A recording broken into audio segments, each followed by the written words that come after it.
Hello दोस्तों, आप सभी लोगों का हमारे ऑनलाइन प्लेटफॉर्म दी एजुकेशन फैकल्टी में बहुत बहुत हार्दिक अभिनंदन है।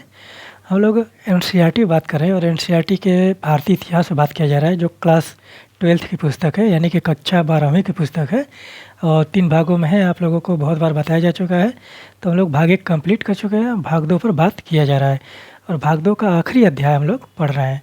ठीक है, तो हम लोग एनसीईआरटी को एक डेवलपमेंट के रूप में देखा जा रहा है। जिस प्रकार से आप देखेंगे कि हम लोगों ने बात किया है एनसीईआरटी पर, वहाँ से अब देखिए कि हम लोग एक पाषाण काल से उठाकर मध्यकालीन भारत तक हम लोग आ गए हैं और भाग 3 में आधुनिक भारत है और ये जहाँ अध्याय कंप्लीट होगा और भाग 3 प्रारंभ हो जाएगा।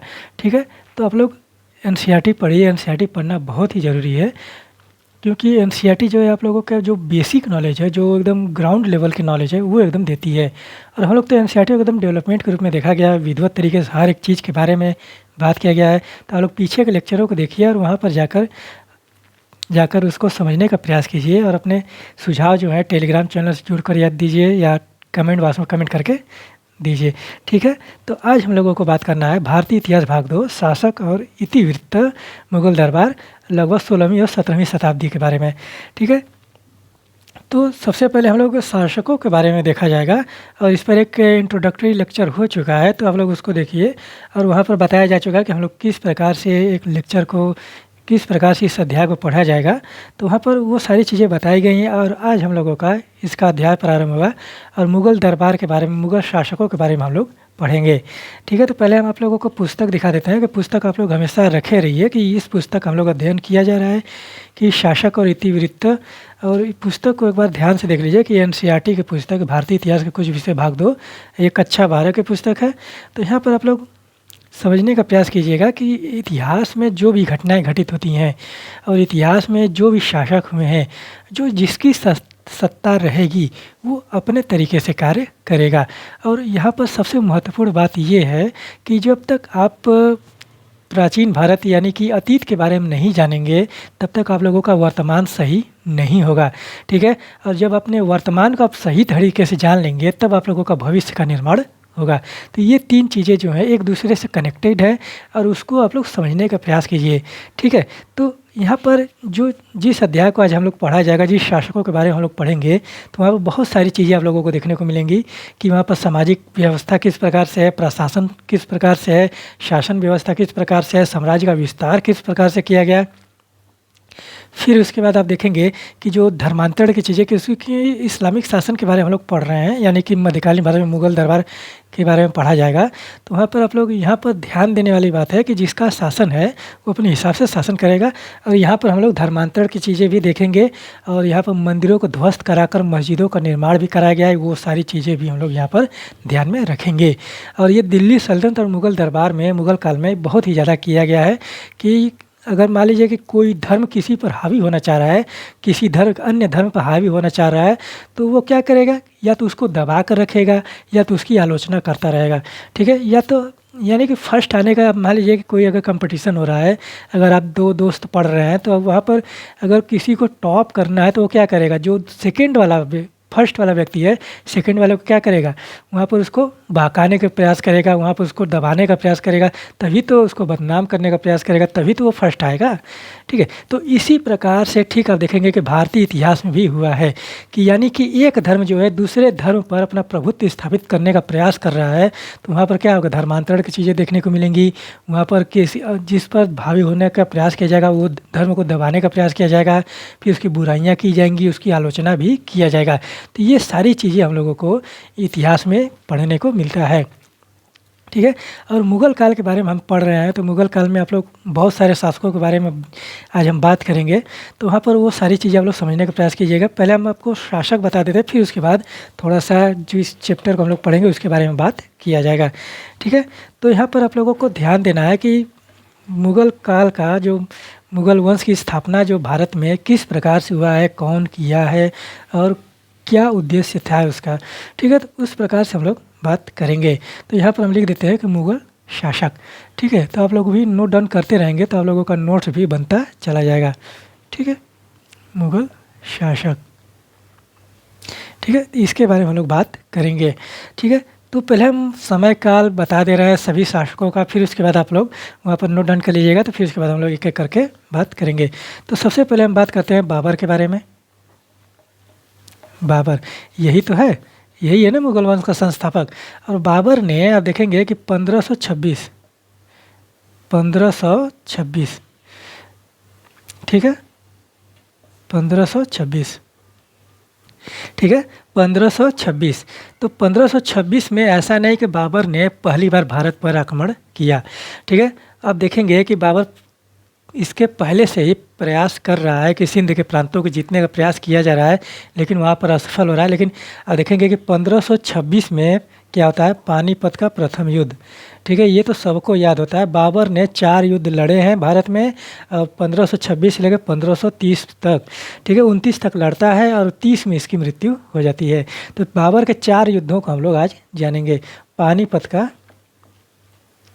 प्रथम युद्ध, ठीक है, प्रथम युद्ध हुआ था और किसके किसके मध्य हुआ था, इब्राहिम लोदी और बाबर, ठीक है, बाबर व इब्राहिम लोदी, ठीक है। और इब्राहिम लोदी कौन था, इब्राहिम लोदी लोदी वंश का शासक था, ठीक है, इब्राहिम लोदी, और यह लोदी वंश का शासक था।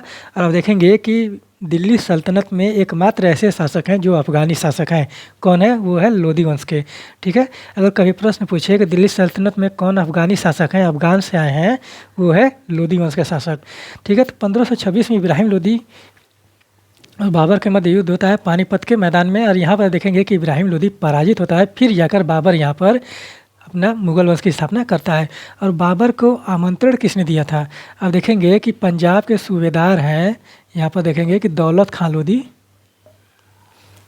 दौलत खां लोदी, और एक राजपूत शासक हैं राणा सांगा, ठीक है। इन दोनों लोगों के आमंत्रण पर आप देखेंगे कि बाबर भारत आता है और फिर यहाँ पर राणा सांगा, और फिर यहाँ पर आप देखेंगे कि बाबर इब्राहिम लोदी वंश को तो समाप्त तो करता ही है, और बाद में जो यहाँ पर जिस प्रकार से इसको संसाधन मिले, जिस प्रकार से इसको यहाँ पर सुविधाएं देखने को मिली, अब देखेंगे कि बाबर यहाँ से लौटकर गया ही नहीं, और फिर बाद में इन दोनों लोगों को भी पराजित करता है, ठीक है। तो इतना बात आप लोग ध्यान देंगे कि किसने आमंत्रण किया था और किसने यहाँ पर किसके किसके मध्य में युद्ध हुआ था, ठीक है। तो बाबर का युद्ध हुए 1526 में, इब्राहिम लोदी और बाबर, ठीक है। तो यहाँ पर नाम लिख देते हैं, नाम मिट गया, बाबर वर्सेस इब्राहिम लोदी, ठीक है। तो हम इस तरह से अब लिख दे रहे हैं, तो आप लोग नोट डाउन कर लीजिएगा।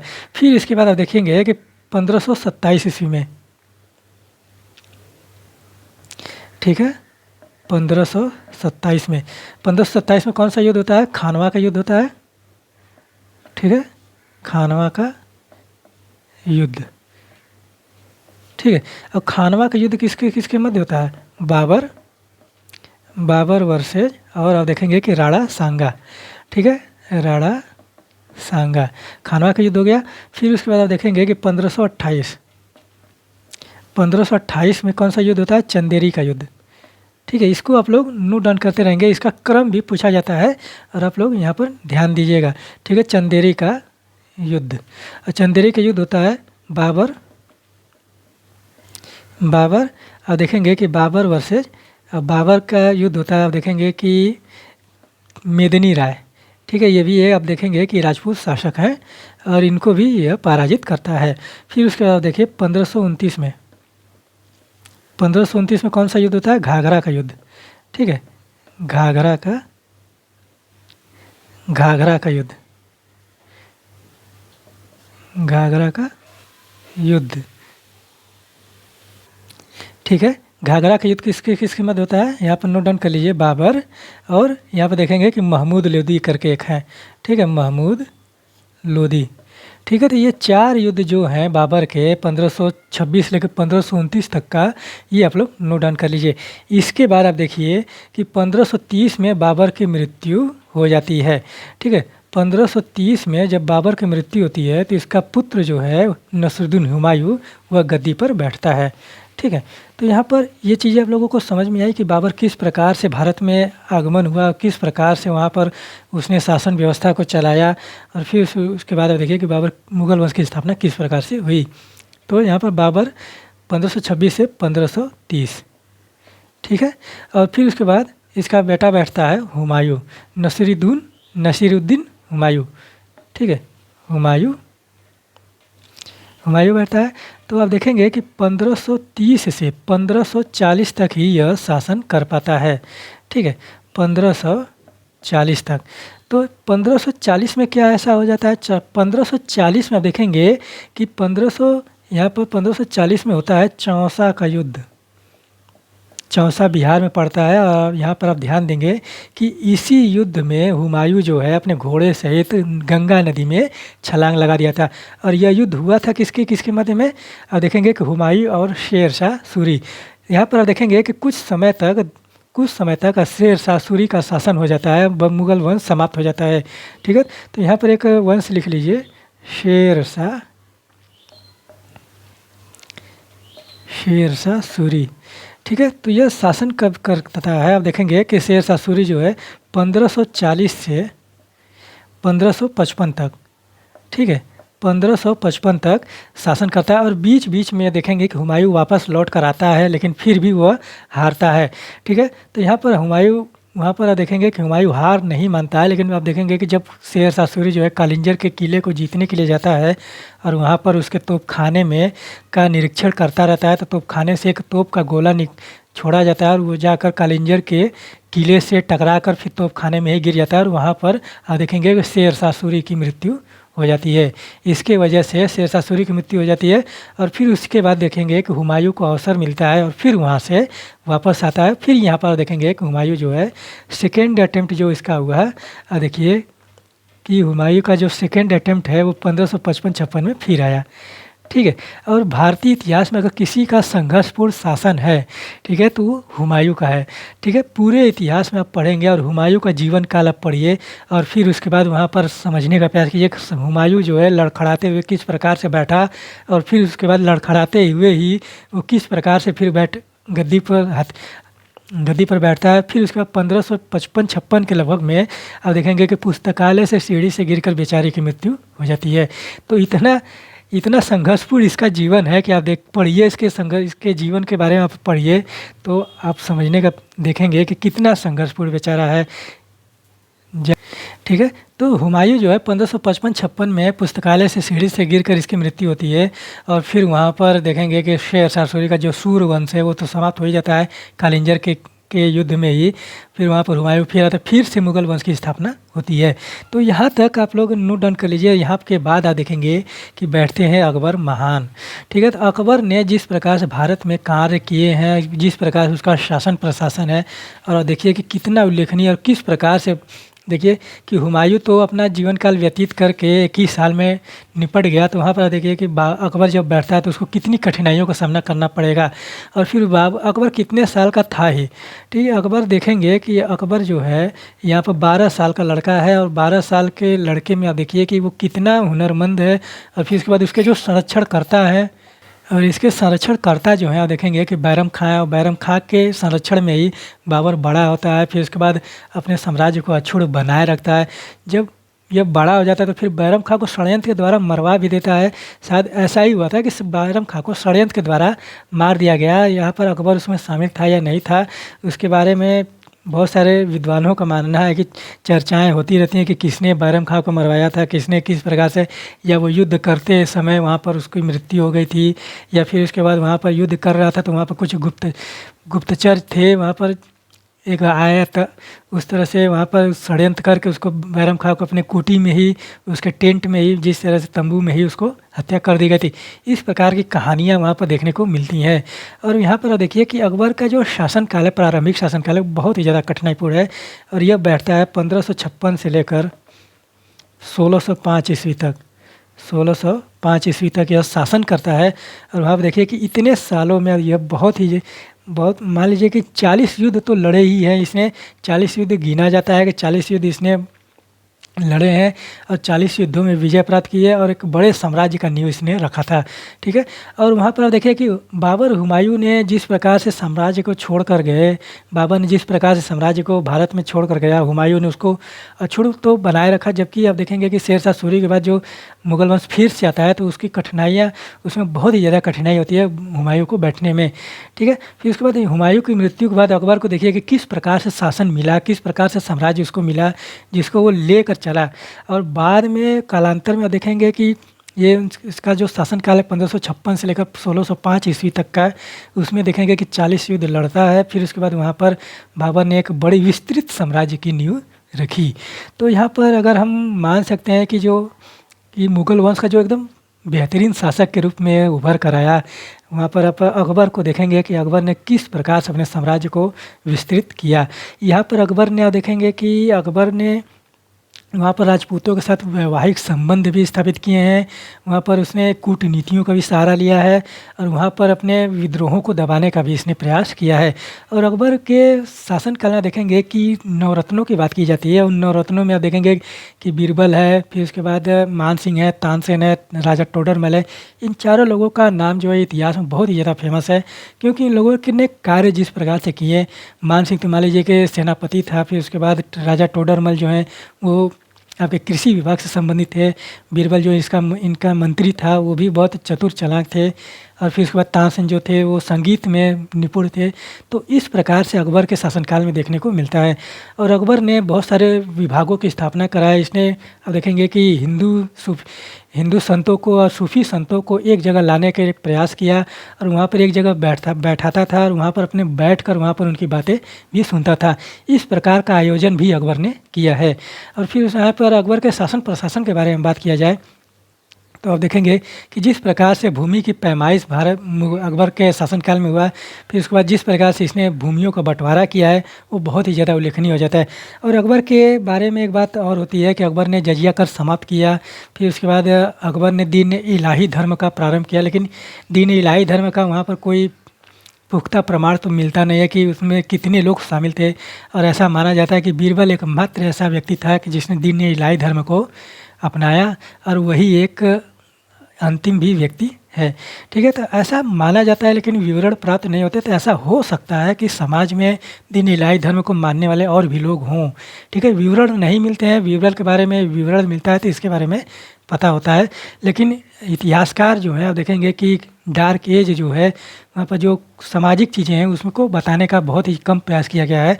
और फिर उसके बाद जो शासक वर्ग है उनकी बड़ाई करने के लिए बहुत ही ज़्यादा प्रयोग किया गया है। इसीलिए बहुत ही ज़्यादा यहाँ पर डिटेल में जो जानकारियाँ देखने को मिलती हैं वो नाम मात्र के मिलती हैं कि समाज के अंदर क्या चीज़ें हैं, वो सारी चीज़ें यहाँ पर इतिहासकारों ने छोड़ा है। ठीक है, तो वो सारी चीज़ें समझने वाली बातें हैं कि अगर अकबर ने दीन इलाही धर्म प्रारंभ किया है, बीरबल का नाम आता है, तो जाहिर सी बात है कि उसमें और भी लोग जुड़े होंगे। समाज में विवरण नहीं मिलता है वो अलग बात है। ठीक है, ठीक है, तो यहाँ पर आप देखेंगे कि अकबर के बारे में इतनी सारी जानकारियाँ हो गई और अकबर के इतिहास के बारे में तो जितना कहा जाए वो तो कम ही रहता है। तो इसके बाद आप देखेंगे कि इसका पुत्र जो है सलीम जहांगीर, ठीक है, जहांगीर बैठता है राजगद्दी पर 1605 से लेकर देखिए कि 1627 तक। कितना, कहीं कहीं 27-28 भी मिल जाता है, तो 28 में शाहजहाँ आ जाता है, 28 से 58 तक शाहजहाँ रहता है। तो यहाँ पर 27 भी लिखेंगे, 28 भी लिखेंगे तो वहाँ पर हो जाता है। ठीक है, तो जहांगीर के बारे में अगर हम बात करें तो जहांगीर के बारे में तो वहाँ पर जिस प्रकार से अकबर ने साम्राज्य दिया उसको अक्षुण्ण बनाए रखने में ही सफलता प्राप्त की। जहांगीर ने उतना साम्राज्य विस्तार नहीं किया है, न जहांगीर ने किया है न शाहजहाँ ने किया है। अकबर के बाद अगर सबसे ज़्यादा साम्राज्य विस्तार जो किया मुगल शासन का तो वो है औरंगजेब। ठीक है, तो बाबर ने जिस प्रकार से साम्राज्य को छोड़ा, हुमायूं ने जिस प्रकार से उसको अक्षुण्ण बनाए रखा, अकबर ने जिस प्रकार से विस्तृत किया, ठीक है, फिर उसको जहांगीर और शाहजहाँ ने मिलकर उसको अक्षुण्ण बनाए रखा है। ठीक है, फिर वहाँ पर देखेंगे कि औरंगजेब जब आएगा तब जाकर साम्राज्य का विस्तार और थोड़ा बहुत होगा। और फिर औरंगजेब के शासनकाल के बारे में भी हम बात करेंगे। तो यहाँ पर जहांगीर के बारे में देखिए कि जहांगीर के बारे में जो न्याय की जंजीर है, जहांगीर के बारे में जो न्याय की जंजीर बात की जाती है वो ही बहुत ज़्यादा इतिहास में फेमस होता है। जहांगीर की न्याय की जंजीर बहुत ही ज़्यादा प्रसिद्ध है और ऐसा माना जाता है कि एक चित्रकारी चित्र दिखाया गया था, हमने दिखाया था आप लोगों को, पिछले के अध्याय में देखेंगे तो वहाँ पर चित्र दिखाया गया, या इसी अध्याय में आपको देखने को मिलेगा कि जहांगीर राजगद्दी पर बैठा है और न्याय की जंजीर जो है स्वर्ग से उतर कर आई है और फरिश्ते उसको लेकर आ रहे हैं। और उसके अगल बगल में जो देखेंगे आप कि वहाँ पर हर धर्म के लोग, वहाँ पे हर समुदाय के लोग, वहाँ पर पुरुष और स्त्रियों के भी चित्र देखने को मिलती हैं। और उसके नीचे जो है आप देखेंगे कि जहांगीर के पैरों के नीचे एक कालीन बिछाया गया है और वहाँ पर उसमें दिखाया गया है कि वहाँ पर शेर और बकरी दोनों एक ही जगह पर बैठे हुए हैं। तो इस प्रकार से चित्रण किया गया है जहांगीर के बारे में। न्याय की जंजीर इस प्रकार से बनाई गई थी कि कोई भी व्यक्ति किसी भी समय आकर उस जंजीर को बजाए, घंटी को बजाए, तो वहाँ पर जहांगीर न्याय के लिए तत्पर रहेगा। इस प्रकार से जहांगीर के बारे में बातें की जाती हैं। और फिर इसके बाद आप देखिए कि जहांगीर के शासनकाल में चित्रकला, यहाँ पर हम लिख देते हैं। और मुगल काल में स्थापत्य की बातें की जाती हैं। स्थापत्य की चीज़ें बहुत ही ज़्यादा देखने को मिलती हैं। अकबर के शासनकाल में भी स्थापत्य की चीज़ें देखने को मिली, ठीक है। और जहांगीर के शासनकाल में देखेंगे कि चित्रकला, ठीक है, चित्रकला अपने चरमोत्कर्ष पर थी। और जहांगीर बोलता भी था कि अगर आप कई चित्रकार मिलकर एक चित्र बनाए तो उसमें मैं बता दूंगा, किसी जानवर के चित्र बनाए या किसी व्यक्ति के चित्र बनाए तो उसमें मैं बता दूंगा देखकर उस चित्र को कि आंखें किसने बनाई हैं, पैर किसने बनाए हैं, हाथ किसने बनाए हैं, ठीक है। तो इस प्रकार की बातें भी जहांगीर करता है। तो ऐसा माना जाता है कि चित्रकला का जो चरमोत्कर्ष है वो जहांगीर के शासनकाल में देखने को मिलता है। फिर इसके बाद आप देखेंगे कि शाहजहाँ बैठता है। और शाहजहाँ के बारे में तो आप जानते ही हैं कि मजनू टाइप का ये व्यक्ति है। और 1628 से लेकर, ठीक है, 1628 से लेकर 1658 ईस्वी तक यह बैठा रहता है, ठीक है। और शाहजहाँ के शासनकाल में स्थापत्य की बहुत ही चीज़ें यहाँ पर देखने को मिलती हैं, स्थापत्य की। और स्थापत्य का जो चरमोत्कर्ष है शाहजहाँ के शासनकाल में बहुत ही ज़्यादा रहता है। तो यहाँ पर शाहजहाँ तो मान लीजिए कि मजनू टाइप का है, तो वहाँ पर देखिए कि शाहजहाँ ने ताजमहल का निर्माण कराया, अपने बेगम जो मुमताज़ महल थी उसके यादों में वहाँ पर बनाया। तो यहाँ पर शाहजहाँ ने फिर दिल्ली का लाल किला भी बनाया। और शाहजहाँ के बारे में आप देखेंगे कि इसका जो बचपन का नाम है खुर्रम नाम था। और इसके 4 बेटे होते हैं। और 4 बेटे में देखेंगे कि दारा शिकोह जो है सबसे ज़्यादा विद्वान होता है, ठीक है। और दारा शिकोह के बाद आप देखेंगे कि जो औरंगजेब रहता है, औरंगजेब और दारा शिकोह में लड़ाई होती है, फिर वहाँ पर दारा शिकोह मारा जाता है, फिर उसके बाद औरंगजेब जो है शासन करता है, ठीक है। तो इस प्रकार से शाहजहाँ के बारे में जानकारी मिलती है। और शाहजहाँ के बारे में जानकारी मान लीजिए कि स्थापत्य की चीज़ें जो हैं बहुत ही ज़्यादा देखने को मिलती है। और जहांगीर के बारे में अब यहाँ पर एक आप लोग कमेंट बॉक्स में कमेंट करके बताइएगा या टेलीग्राम चैनल जुड़ कर कि मयूर सिंहासन, ठीक है, तो मयूर सिंहासन किसने बनवाया था, ठीक है। इसका आप लोगों का आंसर देना है कि किसने बनवाया था, जहांगीर और शाहजहाँ में से, ठीक है। हम आप लोगों को ऑप्शन भी दे देते हैं कि इन दोनों में बताइए कि मयूर सिंहासन किसने बनवाया, ठीक है। तो यहाँ पर आप लोग कमेंट बॉक्स में कमेंट करके दीजिए या टेलीग्राम चैनल से जुड़कर वहाँ पर अपने सुझाव दीजिए। तो यहाँ पर देखेंगे कि शाहजहाँ के बाद औरंगजेब शासन करता है, ठीक है। एनसीईआरटी तो इतना भी नहीं बताती है, हम आपको बता देते हैं कि शासकों के बारे में थोड़ा बहुत जानकारी भी दे रहे हैं कि किस प्रकार से शासन हुआ, किस प्रकार की चीज़ें उनके शासनकाल में हो रही थी।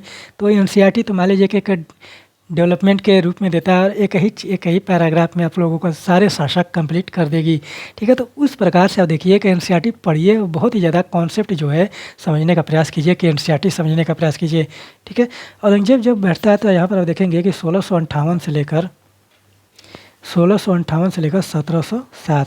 और यहाँ पर आप देखिए कि 1658 से लेकर 1707 तक औरंगजेब शासन करता है, इतने लंबे समय तक। और यहाँ पर आप देखिए कि अकबर के बाद दूसरा सबसे लंबा शासन जो है औरंगजेब का ही है, ठीक है। तो यहाँ पर औरंगजेब के बारे में ऐसा माना जाता है कि औरंगजेब तो बहुत ही ज़्यादा कट्टरवादी था, कट्टरवादी मुसलमान था। और यहाँ पर औरंगजेब के बारे में जिस प्रकार से देखने को मिलता है, और जाहिर सी बात है, हमने शुरुआत में ही कहा कि जिसका शासन है, ठीक है, जिसका शासन होगा वो अपने हिसाब से शासन प्रशासन चलाएगा, ठीक है, चाहे वो कोई भी व्यक्ति हो, चाहे कोई भी शासक हो, चाहे कोई भी राजा हो, ठीक है। तो यहाँ पर ये चीज़ें आप लोगों को ध्यान देने वाली बात है। और औरंगजेब जब कट्टर मुसलमान है तो जाहिर सी बात है कि उसके कट्टरता का प्रभाव किसी न किसी पर पड़ेगा, ठीक है। तो ये भी चीज़ें देखने को मिलती हैं। तो यहाँ पर आप सोच कर देखिए कि सबसे ज़्यादा जो औरंगजेब का कट्टरता का जो प्रभाव पड़ता है वो किस समुदाय पर पड़ता है, ठीक है। तो जिस समुदाय पर पड़ेगा वही जो है औरंगजेब की बुराई करेगा।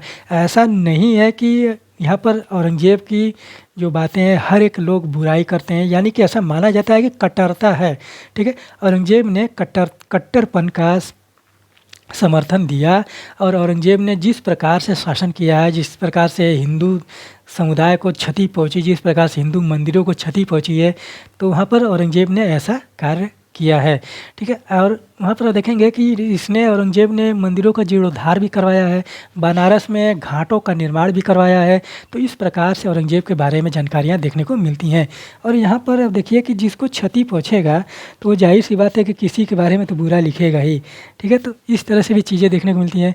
तो यहाँ पर देखिए कि हमने आपको शासकों के बारे में बहुत सारी जानकारियाँ और सिनेरियो दे दिया कि किस प्रकार से शासन प्रशासन हो रहे थे। अब हम बात करते हैं एनसीईआरटी पर। तो यहाँ पर अब देखिए कि सबसे पहले बात ये किया जाता है कि मुग़ल वंश का जो शासन है और मुग़ल शासक जो हैं वो क्या अपना नाम खुद ही रखे हैं या उन्होंने उनका नाम किसी और ने रखा है। तो इस पैराग्राफ में हम देखेंगे कि जिस प्रकार से हमने साम्राज्य और शासकों के बारे में बता दिया, और यहाँ पर देखिए कि मुग़ल शासक के जो मुग़लों का जो प्रारंभिक इतिहास है वो किस प्रकार से था। और यहाँ पर इस पैराग्राफ में हम लोग सिर्फ यहाँ पर देखिए कि मुग़ल शासक और उनका साम्राज्य, तो वो सारी बातें तो हम लोगों ने कर ली। तो अब हम लोगों को बात करना है कि मुग़ल शासकों ने मुग़ल वंश खुद से रखा या उनका नामकरण किसी और ने किया। तो यहाँ पर अब देखिए कि जब फरगना में बाबर था, फरगना कहाँ पड़ता है, अफ़गानिस्तान में पड़ता है। फरगना से वहाँ पर उज़्बेकों का शासन था, उज़्बेकों ने खदेड़ दिया बाबर को, बाबर वहाँ से आता है। फिर वहाँ पर देखेंगे कि काबुल में सबसे पहले उसने काबुल में अपने आप को स्थापित करता है, ठीक है। फरगना एक बार चेक करिएगा कि फरगना कहाँ पर होता है, ठीक है। फरगना कहाँ पर पड़ता है, तो काबुल में ये अपने आप को स्थापित करता है। फिर वहाँ पर काबुल में स्थापित करता है, फिर वहाँ से धीरे धीरे वो आगे पूर्व की तरफ बढ़ता है। और पूर्व की तरफ बढ़ते हुए उसने सिंध प्रांत पर पहले आक्रमण करता है और शुरुआत में उसको असफलता तो हासिल हुई, ठीक है, असफलता तो हासिल हुई। लेकिन वहाँ पर आप देखेंगे कि जब कालांतर में दौलत खां लोधी और अड़ासंगा के मदद से वह भारत में आता है, फिर उसके बाद राजपूत शासकों का वहाँ पर उसका समर्थन प्राप्त होता है, फिर वहाँ पर जाकर वो इब्राहिम लोधी को हराता है, तब जाकर वहाँ पर मुग़ल वंश की स्थापना होती है। तो वहाँ पर ये सारी चीज़ें हो जाती हैं। फिर वहाँ पर अब देखिए कि मुग़लों ने तो मुग़ल में आप देखेंगे कि बाबर जो है अपने माता की ओर से चंगेज़ खां का वंशज है और अपने पिता की ओर से तैमूर वंश का शासन है, ठीक है, तैमूर वंश का वंशज है। तो यहाँ पर दोनों अब देखेंगे कि जो मंगोलों से संबंधित है, और अब देखें कि और मंगोलों से ही अब देखेंगे कि मुग़ल वंश की उत्पत्ति हुई है, ठीक है। तो वहाँ पर जो मुग़ल शब्द है वो मंगोल से लिया गया है, मंगोलों से ही अब देखेंगे कि मुग़ल शब्द की व्युत्पत्ति होती है। और कालांतर में देखेंगे कि 16वीं और 17वीं शताब्दी में अंग्रेज़ों ने वहाँ पर किसी एक विशेष धर्म को या विशेष शासक को एक दर्जा देने का प्रयास किया और वहाँ पर मुग़ल वंश का नामकरण कर दिया। और नामकरण कब हुआ, 16वीं और 17वीं शताब्दी में, ठीक है, 16वीं व 17वीं शताब्दी। तो यहाँ पर आप समझ के देखिए कि प्रारंभ में मुग़लों का जो नाम है वो तैमूरी के नाम से था, ठीक है। किसके नाम से था, तैमूरी के नाम से था। तैमूरी वंश, ये बाबर जो है अपने आप को तैमूरी वंश का मानता था। तो यहाँ पर समझने की बातें ये है कि मुग़लों ने अपना नामकरण नहीं किया। और यहाँ पर आप देखेंगे कि जो रुडयार्ड किपलिंग है, ठीक है, रुडयार्ड किपलिंग, आप जानते हैं इनको? अगर आप जानते हैं तो इनकी पुस्तक का नाम बताइए, कमेंट बॉक्स में कमेंट करिए, हम आपको बता रहे हैं। तो यहाँ पर देखिए कि रुडयार्ड किपलिंग की जो बुक है जंगल बुक, ठीक है, जंगल बुक। और इसका जो नायक है, ठीक है, इसका जो नायक है मोगली, ठीक है, मोगली। और मोगली का जो नामकरण किया गया था इसी मुग़ल वंश का, उस मुग़ल काल जो मुग़ल शब्द है उसका प्रभाव देखने को मिलता है। इस प्रकार से देखिए कि जो मुग़ल वंश है 16वीं 17वीं शताब्दी का जो नामकरण इसका किया गया था, ठीक है। तो और यहाँ पर आप देखिए कि रुडयार्ड किपलिंग की जो जंगल बुक है, जो मोगली शब्द लिया गया वो मुग़ल से लिया गया है और मुग़ल का प्रभाव देखने को मिलता है। तो यहाँ पर आप बताइए कि जंगल बुक पुस्तक इसने कहाँ पर लिखी। तो यह देखिए कि पेंच अभयारण्य है, पेंच अभयारण्य, ठीक है। पेंच अभयारण्य कहाँ पड़ता है, मध्य प्रदेश में, ठीक है। तो मध्य प्रदेश के पेंच अभयारण्य में वो गया, घूमने गया, और वहाँ पर देखिए कि एक तो मान लीजिए कि अभयारण्य तो पहले जंगल ही थे, और जंगल में गया और वहाँ पर उसको ख्याल आया, उसके दिमाग में थॉट आया कि विचार आया कि एक बुक लिखा जाए। उसने बुक का नाम लिख दिया जंगल बुक, और उसका जो नायक बना मुगली बना। तो इस प्रकार से देखिए कि मुग़लों का नामकरण हुआ, मुग़ल किस प्रकार से वहाँ पर स्थापित हुए। ठीक है, तो इतनी सारी जानकारियाँ जो हो गई मुग़लों के बारे में हो गई। और यहाँ पर देखिए कि मुग़लों ने शासन प्रशासन के लिए बहुत सारे विभागों की स्थापना कराया, वहाँ पर बहुत सारे जो सुधार किए, तो वहाँ पर वो सारी चीज़ें भी देखने को मिलती हैं। तो यहाँ पर आज का हम लोगों का लेक्चर यहीं पर समाप्त होता है। तो आप देखिए कि किस प्रकार से मुग़ल वंश का प्रारंभ भारत में हुआ। ठीक है, तो यहाँ पर मुग़लों का जो इतिहास है उसके बारे में बहुत ही ज़्यादा जानकारी आप लोग देखिए और एकदम डीपली जाकर पढ़िए, क्योंकि इनसे प्रश्न बहुत ही ज़्यादा बनते हैं। ठीक है, अकबर, शाहजहाँ, जहांगीर तो एकदम रट जाइए, औरंगज़ेब के बारे में रट जाइए। ठीक है, अकबर के बारे में सबसे ज़्यादा प्रश्न बनते हैं मुग़ल काल से। और दिल्ली सल्तनत में तो हम आप लोगों को बताया ही है कि फ़िरोज़ शाह तुगलक। ठीक है, फ़िरोज़ शाह तुगलक आप लोग पढ़ लीजिए, और एक दो शासक है जैसे कि अलाउद्दीन खिलजी हो गया, फिर इल्तुतमिश हो गए। ठीक है, तो इनसे प्रश्न बहुत ही ज़्यादा बनते हैं। कुतुबुद्दीन ऐबक और मोहम्मद बिन तुगलक हो गया। ठीक है, तो इनसे ज़्यादा दिल्ली सल्तनत में बहुत ही ज़्यादा प्रश्न बनाए जाते हैं। ठीक है, तो यहाँ पर आप लोग पढ़ते रहिए, अपने पढ़ाई को सही दिशा निर्देशन अच्छे तरीके से करते रहिए। तो आशा करते हैं कि आप लोगों को एनसीईआरटी पसंद आती होगी, और एनसीईआरटी पढ़िए। एनसीईआरटी पढ़ना बहुत ही ज़रूरी है, और एनसीईआरटी आप लोगों का बेसिक नॉलेज एकदम क्लियर कर देगी। तो यहीं पर अपने वाणी को विराम देता हूँ। मिलता हूँ अगले लेक्चर में, नेक्स्ट लेक्चर में। तब तक के लिए धन्यवाद।